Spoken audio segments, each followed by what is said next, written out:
In this video, we'll show you how to send a fake location to anyone on WhatsApp. So to do this, first head to the settings app. Now scroll all the way down and then tap on about phone. Now here tap on software information.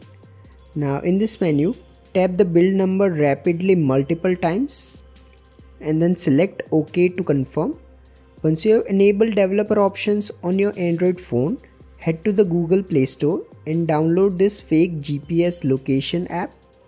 Once the app is installed, simply open it. Now here select this open settings option.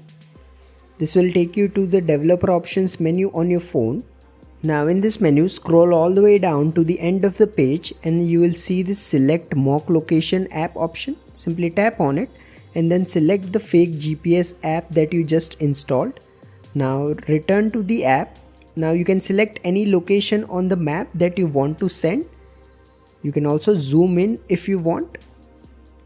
Once you are satisfied, simply tap on this green icon at the bottom and the fake location will be activated, and you will also see this notification that indicates this mock location on. Once you have done this, return to WhatsApp.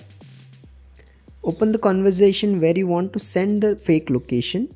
Tap on location and it will now show you the fake location that you have just set. Simply tap on send your current location and your fake location will be sent. Once you have done this, simply return to the fake GPS app and tap on this pause option and your location services will be reset. If you don't plan to use this feature again, you can also uninstall the app from here.